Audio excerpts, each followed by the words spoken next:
This time on episode 194 of Legends of S.H.I.E.L.D., we talk Iron Fist under Leaf Pluck Lotus. We talk weekly Marvel news, and we talk your listener feedback. I'm Jason. I'm Adam. And I'm usually Dave from the Digital Soup Podcast.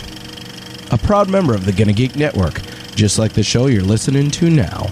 The opinions expressed are those of each individual. Check out all the other podcasts at GonnaGeek.com and get ready because geekiness begins in 3, 2, 1. You have been granted clearance by Director Phil Coulson. Stand by for S.H.I.E.L.D. debriefing.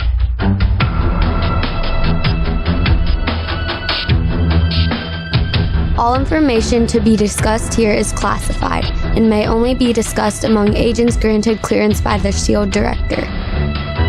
Now it's time for your scheduled debriefing. I'm Director Stargate Pioneer.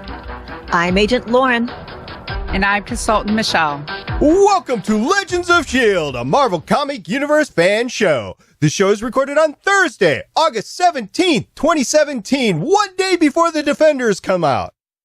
Live from the Legends of S.H.I.E.L.D. studios and broadcast worldwide on www.geeks.live. Happy National Thrift Shop Day, ladies! I'd sing that Macklemore song, but I don't know it, so. I don't know any Macklemore songs. In fact, I'm not really even too sure who Macklemore is. To me, it sounds like a fishing technique or something. Maybe I'm just too old. That's Macklemore. Ah. All right, so we'll save our shopping for later and get back to the podcast. Legends of S.H.I.E.L.D. is a fan-based podcast on the ABC television show Marvel's Agents of S.H.I.E.L.D., Marvel's Daredevil Jessica Jones, Luke Cage, and Iron Fist. On Netflix, Legion on FX, the Marvel Cinematic Universe, and the Marvel Comic Universe in general. Because of flipping off Invisible Dad. If you'd like to talk to us about flipping off your invisible dad, visit our website, legendsofshield.com. If you'd like to leave us a voicemail message about how you like flipping off your dad, you can call us at 844-THE-BUS-1 or 844-843-2871.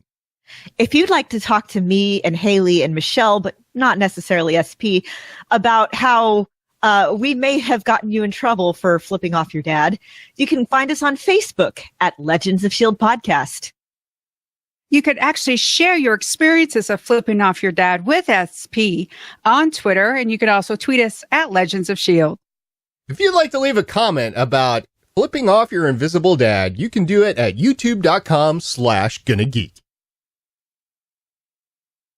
And remember, Legends of S.H.I.E.L.D. is a proud member of the GonnaGeek.com network. You might have noticed that Agent Haley is not with us today. That is true. She has decided to ditch us. She's becoming a hobo, just joining the trains of the United States and seeing the country or something like that. So what we did is we brought in Consultant Michelle. So thank you very much for joining us this week, Michelle. Always a pleasure. Even when we make you watch Iron Fist?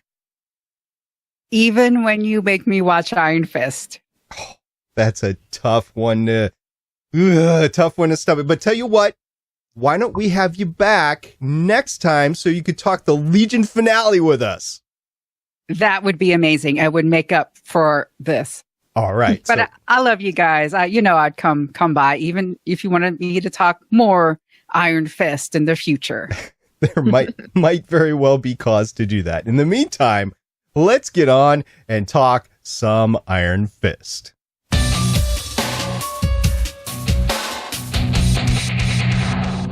This is the 5th episode of Iron Fist on Netflix that we're talking about, under Leaf Pluck Lotus. And Lauren, there was a great director for this episode. There was Uta Briesewitz. I'm hopefully pronouncing that name correctly. Who has 20 directing credits spanning back to 2010. That includes Hung, the TV series with Thomas Jane, Weeds, Unreal, Awkward, Jessica Jones, aka I've Got the Blues, Girlfriend's Guide to Divorce, 5 episodes of Jane the Virgin, 2 of The 100, 1 of Fear the Walking Dead, 1 of This Is Us, this episode of Iron Fist, 1 of Black Sails, 4 of Orange is the New Black, and 1 of The Defenders, which we should be seeing tomorrow. Just in a matter of hours. Also, by the way, Uta is a noted cinematographer for series such as The Wire, Hung, and True Blood. Yep, Undressed, S Club 7, Session 9, which, by the way, is one of my favorite horror movies. So, yeah, she's done a really good job. And Michelle, we also have a pretty accomplished writer for this episode. Yes, this episode was written by Cristine Chambers, has 2 main writing credits since 2014. It includes 17 episodes of Boardwalk. 17 episodes of Boardwalk Empire. I know English, really, I do. And this episode of Iron Fist, also a producer for Boardwalk Empire and Iron Fist. I could see myself doing that left, right, and backwards, Michelle. So thank you for taking the hit for me so I didn't have to say Broadwalk instead of Boardwalk. And yes, Cristine is a accomplished writer. I say accomplished because Boardwalk Empire was a great show and coming in and producing Iron Fist as well. And I think this powerhouse couple, writer-director, was bought in specifically because the series in this episode introduces the night nurse, Claire. Yes. This was where everything kind of started taking a turn for, if not the good, at least the slightly better, because Claire makes everything better. She does. Now, I have a little issue because she comes out of absolutely nowhere. Not necessarily. Do you remember the end of Luke Cage when she takes that self-defense flyer? Oh. But in this series, she comes out of nowhere. No, Colleen is a teacher. She is, established as a teacher. She says she has students and clients and all that type of stuff. So, yeah, it's not out of the blue that she would be training somebody and that somebody just happens to be Claire. So yeah, it's just if you've watched everything, because again, hashtag it's all connected, then it makes perfect sense. Yeah. And let's face it, Claire even says, my mother says that I'm destined to help you people out. Yes, she does. Okay, so it's plausible. I'm not saying it's not plausible. What I'm just saying is that it slaps you in the face, like out of the blue. There's no forewarning whatsoever in this series. It just, bam, she's there. I don't mind it. It's just there, and it's a little shocking, I guess. It's not. It was the breath of fresh air that I needed, personally. Well, okay. I think it's a breath of fresh air many people needed for this series. Yes. And she was awesome. She was learning how to fight. She used her superior medical skills. She basically tells the people that they need to get with it because they're talking about the hand, and she introduces them to the background of the hand that they might not already have that are operating in the city and have been operating in the city. So Claire's a very important pivotal point to this series at this point.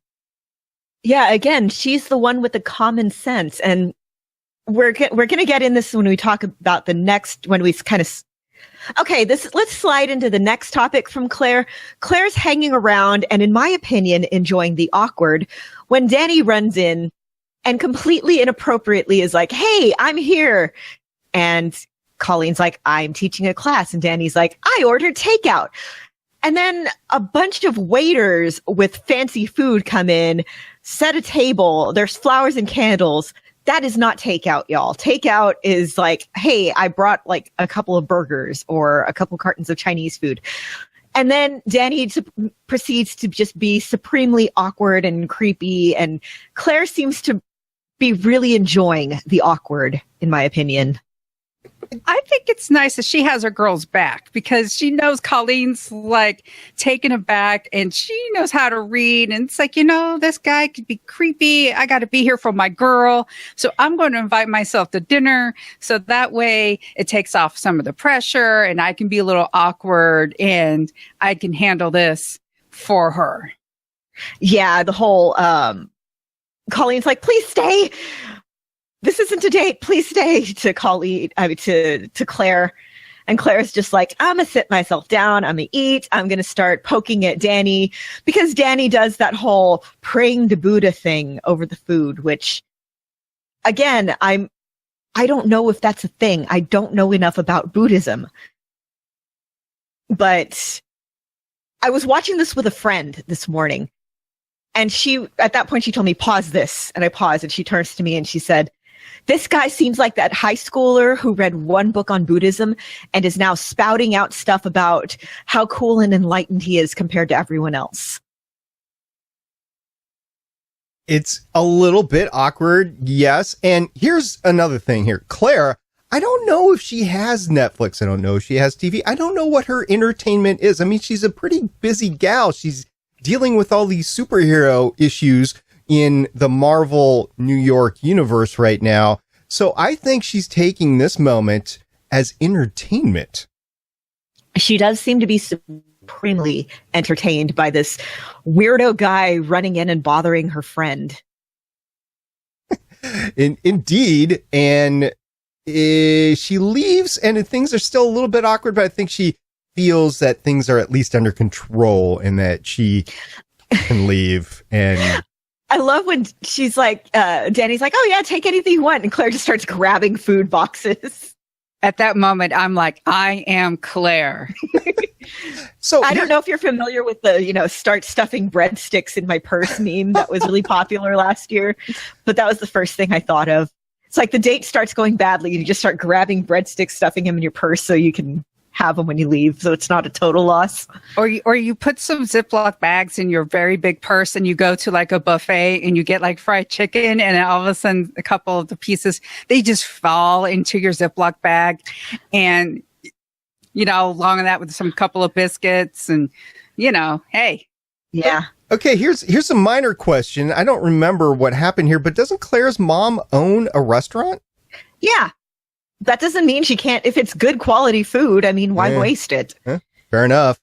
Maybe share it with her mom too. Who knows? Exactly. Okay. We forgot to mention the title of this episode actually does have a meaning.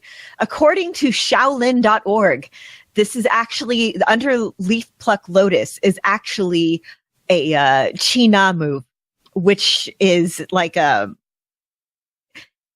well, Chi-Na means like, Chin means like seize and Na means control. So it's basically like, joint locks and grabbing vital points and using them to control somebody who's attacking you. And I haven't seen a video of the Underleaf Pluck Lotus technique, but Michelle said that she did. Michelle, can you describe it?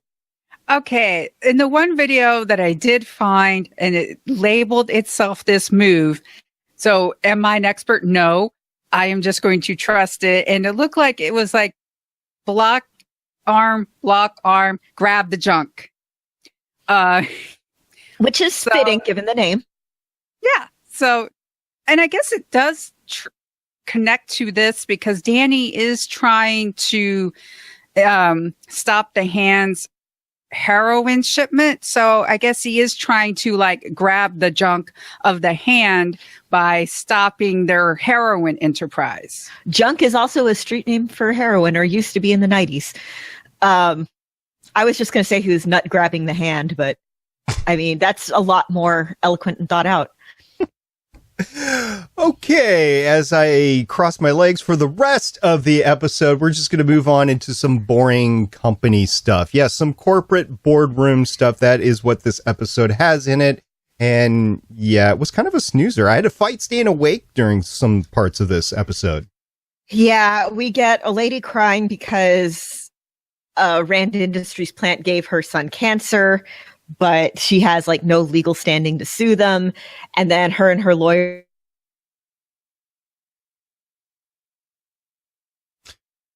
Lauren, we lost you for a second. So if you're still there, we will wait a little bit, see if you can reconnect.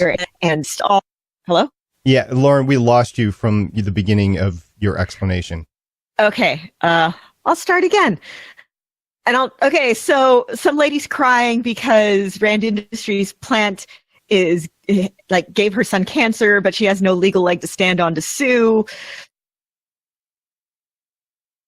I think Rand Corporation is intervening every time she says, I think the Rand Corporation is suing.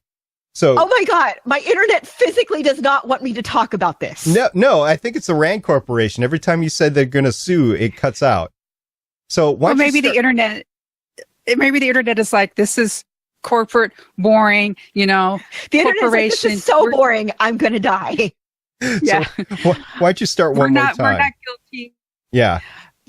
Danny gets set up because Danny's an idiot and he doesn't realize cell phone records things. And then they're like in trouble because Danny said, I'm sorry, we'll fix it. And then in this day and age, that's admitting fault, which could be used in court. And then they're like, well, now we can make this video known. And so should we settle? Should we not settle? And then there's the whole, other boys like, we should settle now. And Ward's like, no. And then everything's stupid and boring. Yeah, I will say, can we get back to fighting ninjas? That's like all I want. Ninjas were actually, mentioned in this episode by Claire specifically, but let's talk about Joy for a second, because Joy is amazing in whatever she decides to do. She does it well. Again, the women on this show are super competent and awesome, and the guys are just like failing everywhere. Yeah, she is shaken by the fact that 15 people have cancer because of what they're doing with the company, especially since her dad, she thinks, dies of cancer. I think actually he did die of cancer. He did. Yeah. Yeah. So she is really shaken, but despite that, she is able to perform at a high level and say, no, we didn't do anything wrong. So even if you find the cause is the plant, we did everything right and there's nothing you can come after us for. So she does everything right with that. And in the future, once her brother goes off the beaten trail and ignores what she has to say, she even backs him up then. She is amazing in what she does. Now, I don't agree necessarily in backing him up. She probably could have done something else, but she was amazing in backing him up, even though she disagreed with him. Again, it's the whole present a unified front thing. Her brother tells her, you feel bad because you're a good person, but you did a good job because you're a good businesswoman. And that's the thing with Joy. She's, again, amazingly competent, but she is not a terrible person. She's in a really bad position. Yeah, she's in charge of this, not great, this company doing not great things. And she's trying to do her best with it, but Ward's certainly not helping. Danny's certainly not helping. So she's just kind of trying to handle things as best she can. And it's interesting at that meeting, she said Ward's never made a wrong move. Every single one of his decisions has been on point. But then you have to realize that those decisions really weren't Ward's. They were Harold's, because Ward's a puppet. And, he's been a puppet and he's starting to actually rebel because we don't see Harold, but he texts because on the phone, it's Frankenstein, which I think that's great. And Daddy wants him to listen to Joy, and Ward is, flipping him off, popping the pills, and then is like, nope, I'm going to do something else. And so it's interesting how that plays out in episodes, how his one true business decision, how that goes. Mm-hmm. Right. Now, it's important to note that Ward is a pillhead, and the reason it's important to note that he's a pillhead is he runs out of pills. So he decides to take... Yeah, he's on like his second to last pill we see here. And Danny has brought him a sample of heroin that he got from that Axe gang last episode that has the whole... In comics, it's the symbol of the steel serpent. We talked about that with Daredevil. Here, he says it's the symbol of S.H.I.E.L.D the Undying, which is the dragon that he fought to become the Iron Fist. And we know it's controlled by the Hand because we saw them producing it way back in Daredevil season 1.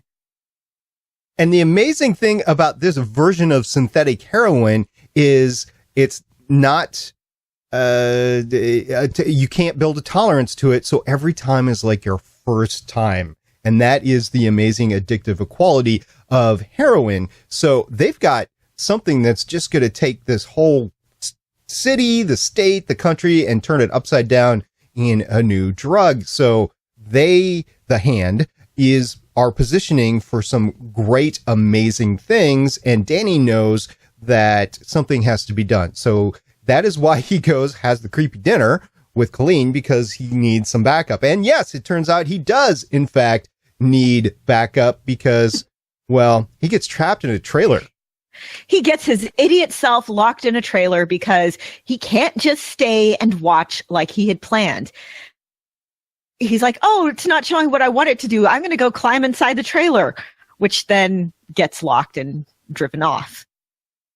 But inside the trailer, we find not heroin, but a couple of guys watching soccer. Yeah. I'm kind of wondering, I didn't see any satellite dish on top of that truck trailer, so I'm just kind of wondering. My friend I was watching it with was like, he has like the TV, he has a hot plate, he has like all sorts of stuff in there. Where does he get the electricity and gas?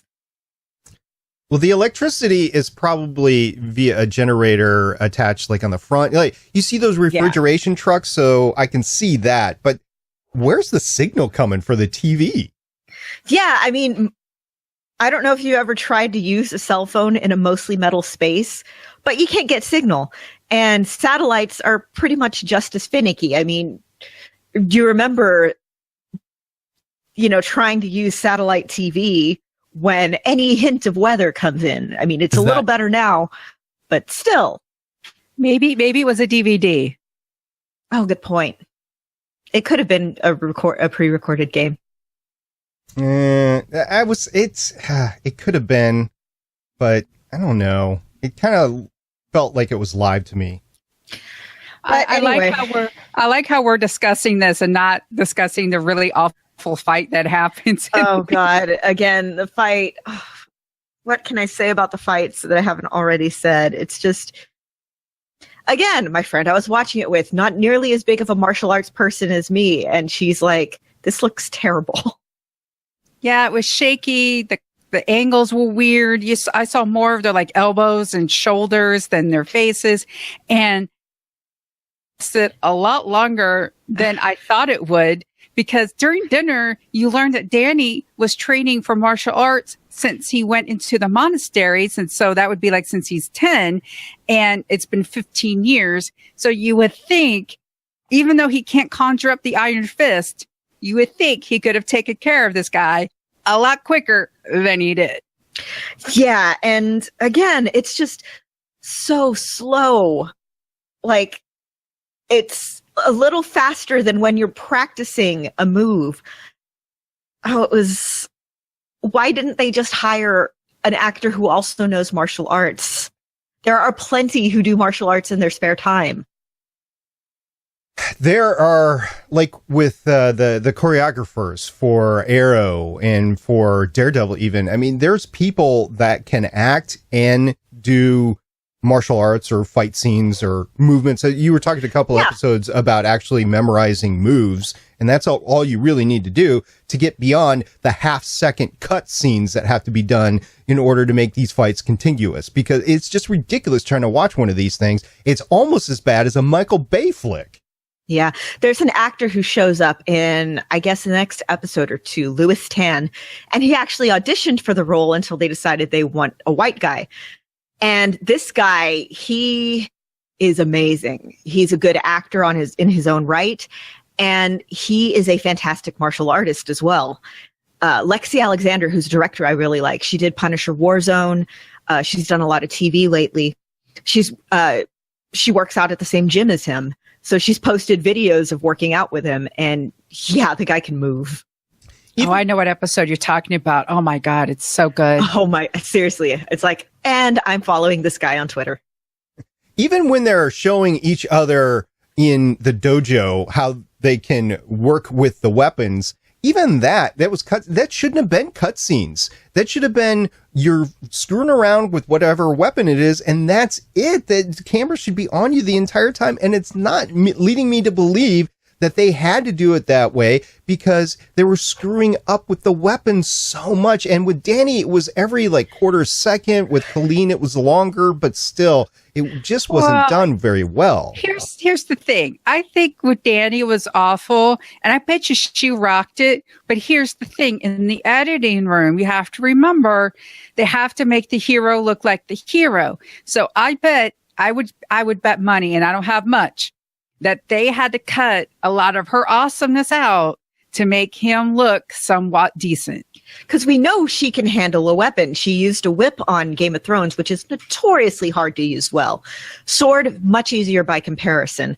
And then I really hate that they use nunchucks, because maybe it's just because of the time I grew up in, but every guy I ever knew who was like, look at what I can do, and then pulls out a pair of nunchucks, tends to be the worst dude bro ever, who does about 2 things like this and then whacks himself in the nuts. SP, I'm sorry for all the nut talk, but oh my gosh, we need to get another guy on this show. And oh, by the way, talking about another guy, Anthony Bachman's in the chat, and he said, I rewatched episodes number 1 and number 2. If you rewatch that first fight with the security guards, you can see that Finn can get it right, but I'm betting that's the only scene he had months to prep for. probably. Because it's the first episode, it's the pilot. They always spend more time on the pilot because it's the important one. Yeah, because sometimes you need it to be picked up for the rest of them as well, or at least to captivate your audience, or both. So, yeah, the fighting, I did enjoy. I think this had the makings to be an epic fight. It really did. Because if you're looking at a script and you go, oh, they're fighting in a moving boxcar, that is going to be awesome to see on screen. And it just didn't pull off very well. And I was just shaking my head over it. I would say that if memory serves, the show does sort of start moving on an uptick from here on out. I think we do get less of the really dismal business stuff, and we get more actiony stuff. Man, they took a long time to set up. Four and a half episodes, something like that. Ugh. Also, I would like to state it here. I call director for the next episode we do. Okay? I want to state it here. Okay. Just because, yes. It has been so stated. Yes. Okay. So you had this fight in the boxcar. Colleen rescues them, and then they go, and Claire does her great medical stuff. Yeah. Which, again, is accurate. It's accurate field medicine, as far as I'm aware. The guy has a sucking chest wound, which is when your chest cavity has a puncture in it that leads to your lung, and air is getting into your lung from that. Air is escaping from your lung. Your lung can't properly reinflate. You don't want to just close it up, because then, it's still, I can't remember why. There's a reason, and I'm blanking out right now. But the whole tape, like a flat thing, like a card over it. The reason you don't want to close it up is because then it creates an air bubble within the chest itself. That's it. Thank you. So she put the card over it so that air could come out, and then it could be sucked back in. So then the air bubble leaves when he exhales, and then it's sucked back in when he inhales, forming a proper seal.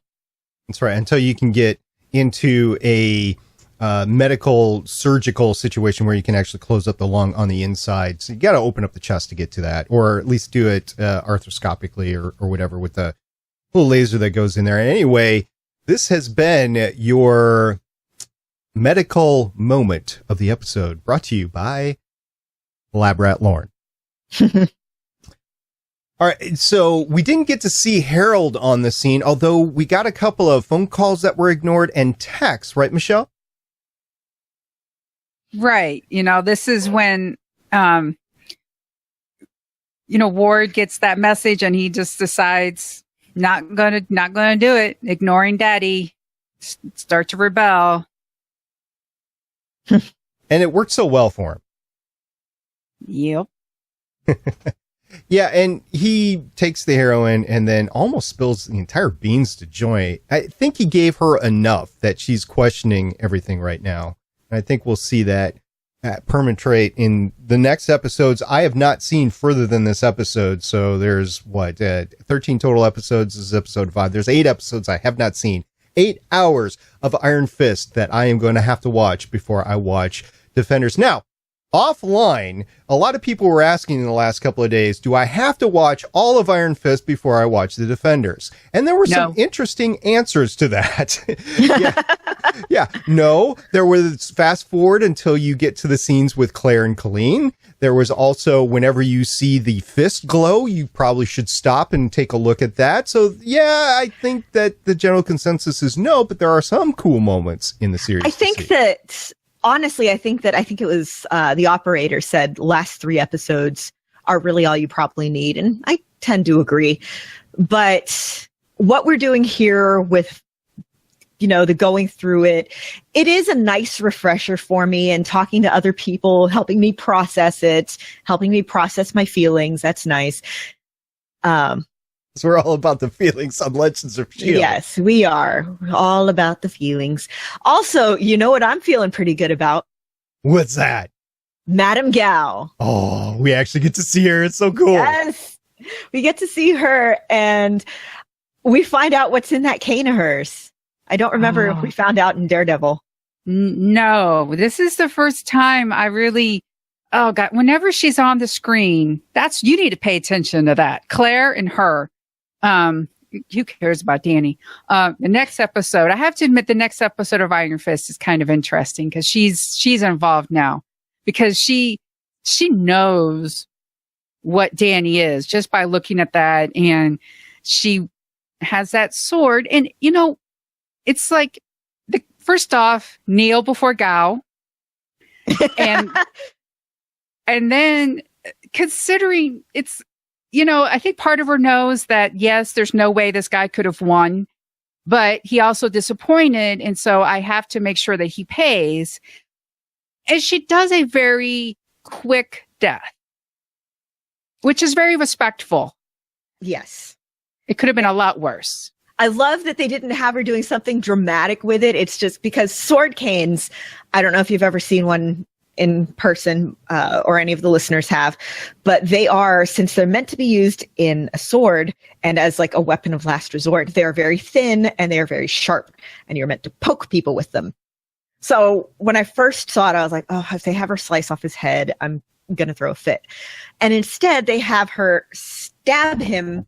I knocked my microphone. They had her stab him through the back of the neck, right here at the soft part again, and then come out through the mouth, which was cool imagery. Very violent, awful, but cool imagery. And what you would do with a sword cane. Lots of stuff you could do with a sword cane, and which I think is probably what when she told Harold to kneel, I think he was probably scared of something like that, because he had also disappointed her.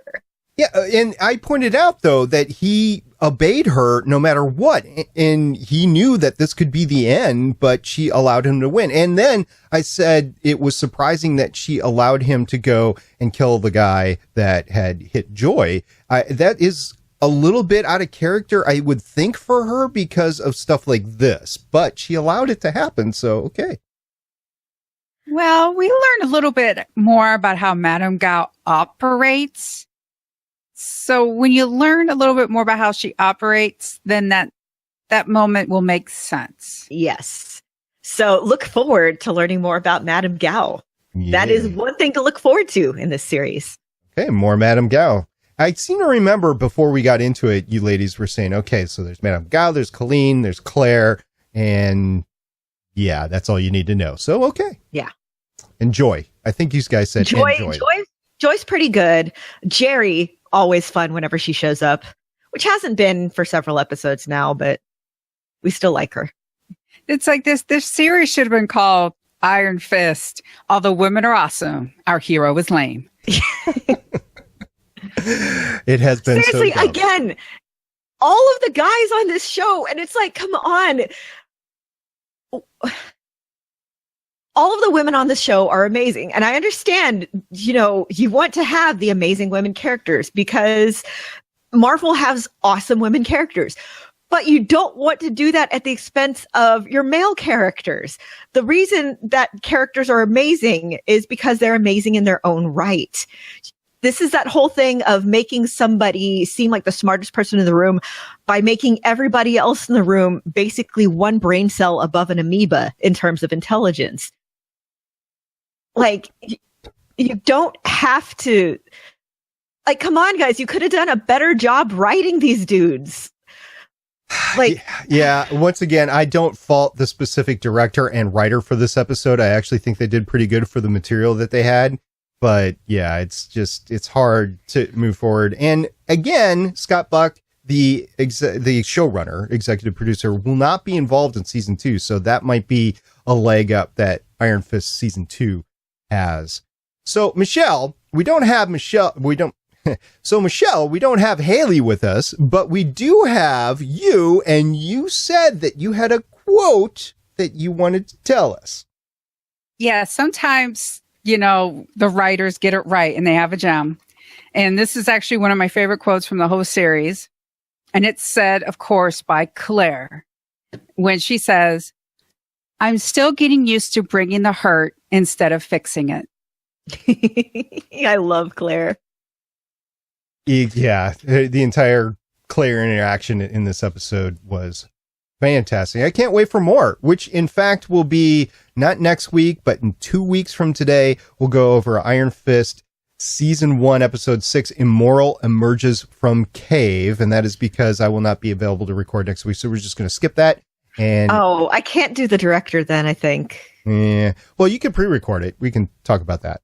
And then next time, in between now and Sunday, Michelle and I are actually going to Gen Con. And not to throw salt in the wound, Lauren, but we will be there. We will be doing a couple of panels. This episode won't air until way later, so I'm not going to go into any sort of promotion for the panel that we're doing. But when we get back on Sunday, the three of us are going to gather again, and we're going to go over Legion Chapter 8, which is the Season 1 finale of Legion. It's going to be so cool. So make sure you stay tuned into Legends of S.H.I.E.L.D. episode number 195.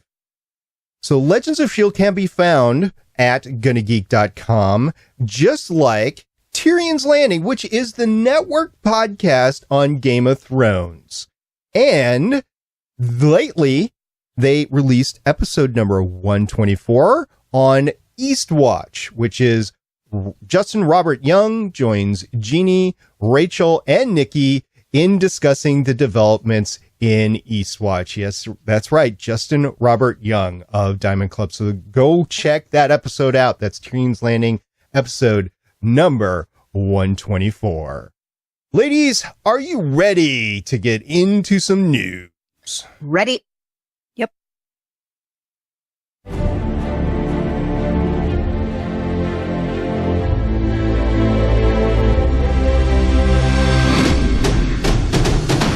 Got some great news items in store for you today. First of all, we have an Inhumans story that doesn't shock me, but it shocks me. Yeah, on IO9, the director of the first episode of Inhumans, Roel Renee, revealed that Marvel gave him a challenging filming schedule that's more akin to a one-off of Agents of S.H.I.E.L.D. than the revolutionary IMAX experience being touted. He thinks he was picked because of his history of making cheap, quick movies like Death Race 2, Scorpion King 3. His exact quote was, "I think they liked me for the job because I was able, with my action movies, to shoot in a very short time or with very low budgets, action that looks like a big budget movie." So that's worrisome. Oh my God. Especially because he's shooting with an IMAX camera for that. They keep touting this as this huge cinematic event and how it's supposed to be elevated. And they got someone who does, look, hey, I understand fast and cheap. There's some great material out there that's been low budget and they've done with the crunch and creativity. But the way ABC is promoting the series, hearing fast and cheap does not instill confidence. Yeah. So a couple episodes ago, we were talking about Jeff Loeb and his stellar performance, shall we say? And stellar, by stellar, I mean it wasn't stellar at all. Yeah, let's finger quotes that. Yeah. At the panel saying, we're going to give you what we're going to give you and you're going to like it, sort of thing. Like, no, I don't think so, Jeff. You have to show us something here and you're not showing us anything. So, yeah, this has, again, Scott Buck is in charge of Inhumans. He was in charge of this. I did ask the question, is Scott Buck to Marvel what Zack Snyder was to DC? There was a lot of talk about that, and basically everybody was saying no. I am starting to think that Scott Buck is more to the failure in the Marvel small screen than everybody really thinks, but we'll see. We'll see when we're going to have to wait because Agents of S.H.I.E.L.D. comes on in November. So let's wait for that to see if everything starts to rebound for Marvel. Right now, I'd say this does not look good at all. But you know what does look good? We got this little note and I was scratching my head over it. And then I said, it's comics. And we have some little news about Jessica Jones. Yeah, David Tennant is back for season 2. Not sure how.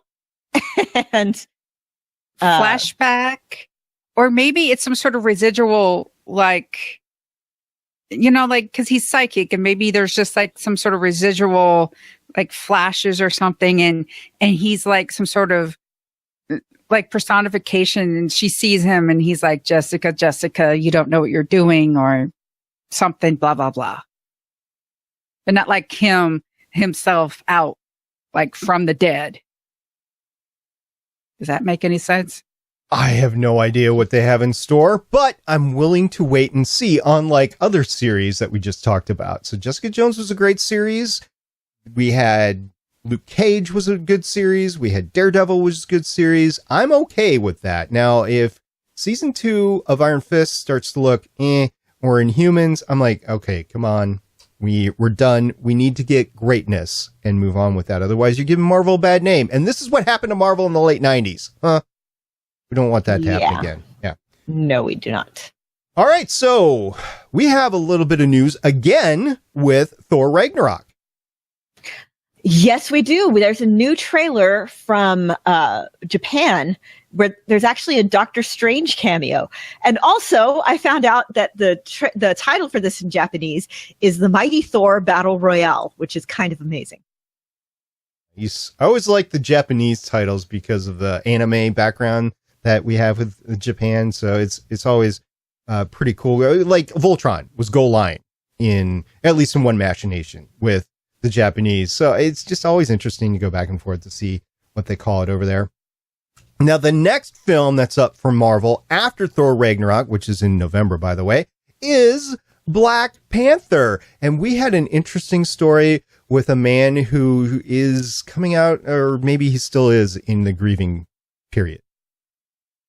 Yeah, so Stan Lee, on his Twitter account, let me check the date here, on the 16th, which was yesterday, I believe, tweeted, "In 1966, we brought Black Panther to the pages of Marvel. Now this talented young man brings him to the silver screen. You have my respect."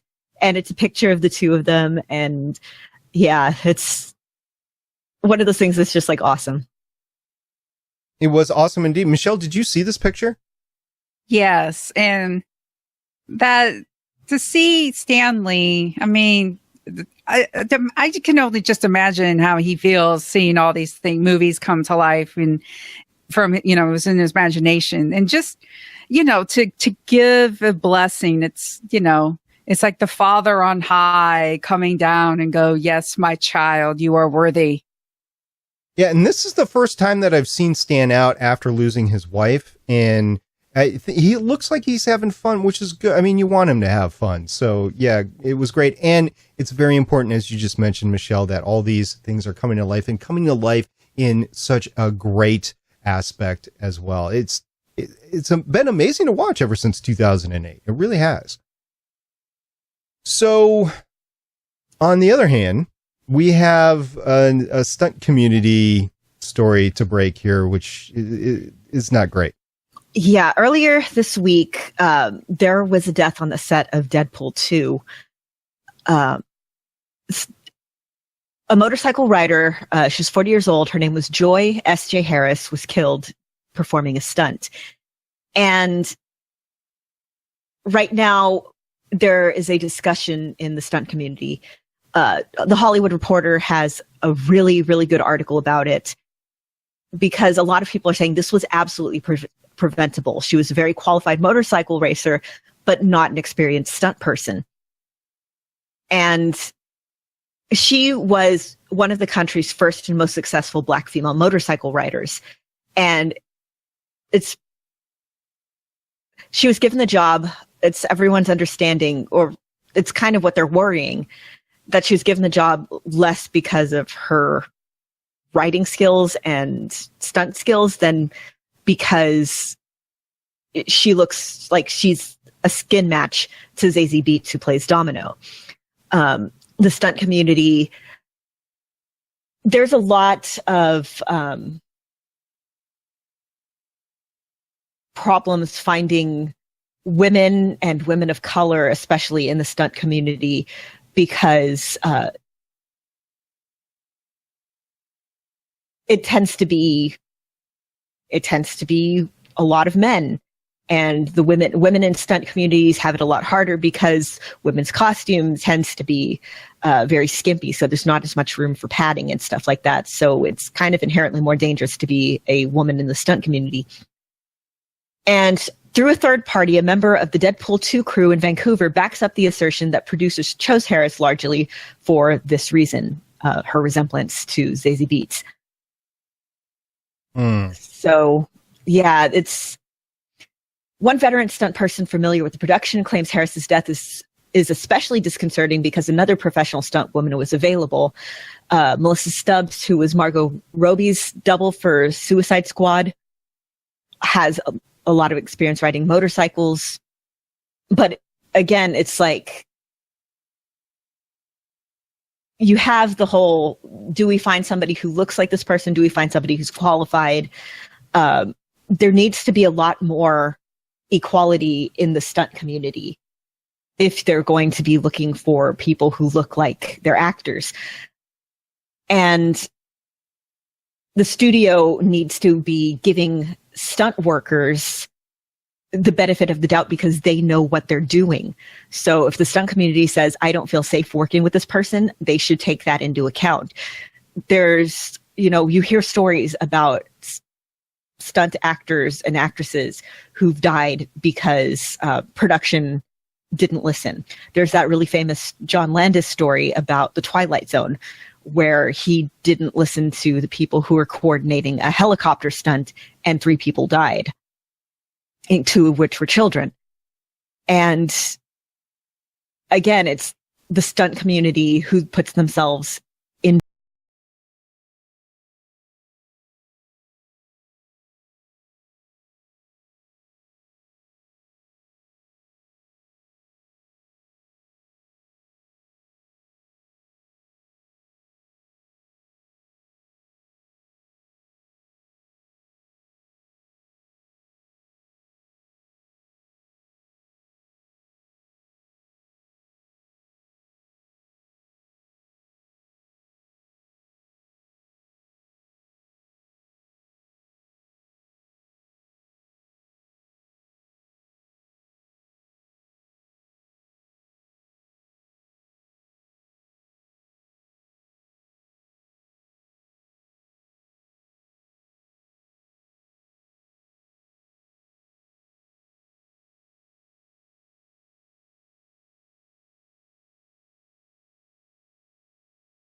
date.